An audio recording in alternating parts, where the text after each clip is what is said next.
کس کی طاقت ہے؟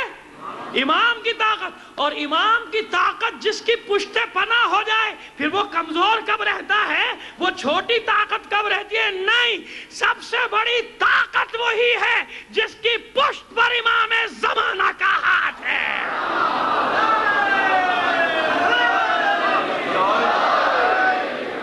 اس سے بڑی کون سی طاقت ہو سکتی ہے؟ وہی سب سے بڑی طاقت ہے جس کی پشت پر امام کا ہاتھ ہے. مایوس ہو جاتے ہیں ایجنٹ، اتنا کام کرتے ہیں ہم، اتنے پیسے ہم کو ملتے ہیں، کسی طرح لوگوں کے دلوں میں مرجعیت کی نفرت ڈال دی جائے. یہ تمہارے بس کی بات نہیں ہے، اس لیے کہ مرجعیت آدمیوں کی بنائی ہوتی نا تو تم کامیاب ہو جاتے. یہ آدمیوں کی بنائی بھی نہیں، یعنی عام انسانوں کی بنائی بھی نہیں. جس طرح امامت منصوص من اللہ ہے نا، مرجعیت منصوص من الامام ہوا کرتی ہے.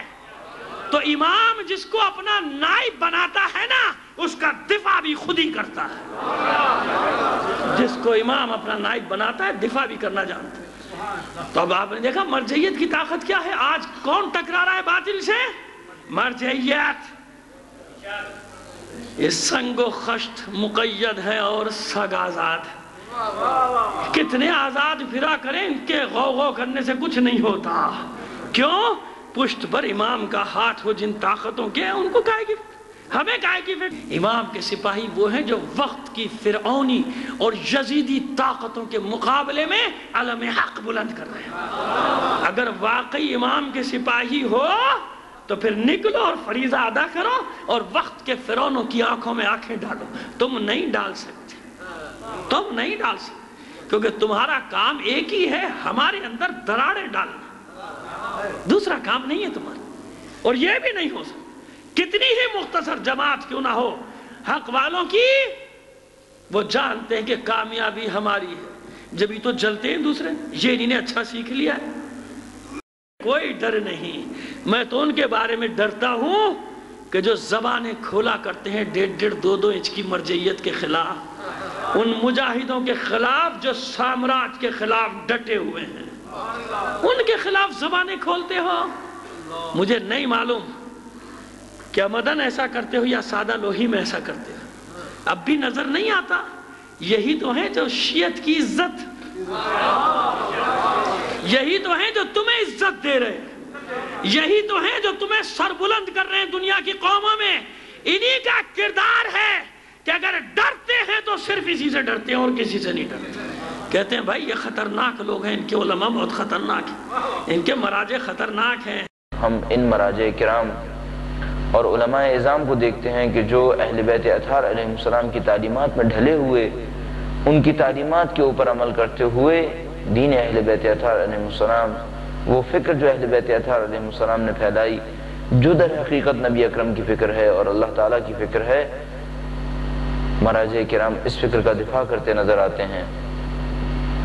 اور مراجع کرام میں جو خاص بات ہمیں نظر آتی ہے وہ اہل بیت اطہار علیہ السلام کے مقابلے میں ان کا تواضع ہے، اور جس طریقے سے خضوع اور خشوع کے ساتھ اہل بیت اطہار علیہ السلام کے معاملے میں پیش آتے ہیں، اس سے ہمیں ان کی عقیدت کا اندازہ ہوتا ہے جو اہل بیت کے لیے ان کے دلوں میں موجود ہے. پروردگار عالم نے جس طرح انسانوں کی ہدایت کے لیے ائمہ اطہار علیہ السلام اور ان سے قبل انبیاء کرام علیہ السلام کو ارسال فرمایا، اسی انداز میں پروردگار عالم نے زمان غیبت میں ائمہ اطہار علیہ السلام کی ظاہری غیر موجودگی میں انسانوں کی ہدایت کے معاملے کو بے تعلق نہیں چھوڑ دیا، بلکہ انسانوں کی ہدایت کے لیے ایک بندوبست فرمایا.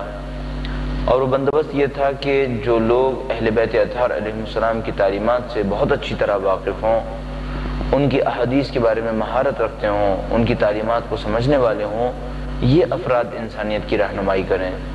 اور جو بھی انسان کو مسائل درپیش ہوں وہ ان انسانوں کی مدد سے جو اہل بیت اطہار علیہ السلام کے علوم میں مہارت رکھتے ہیں، تقوی اور پرہیزگاری کا نمونہ ہوں، ان کی مدد سے مسائل حل ہو پائیں.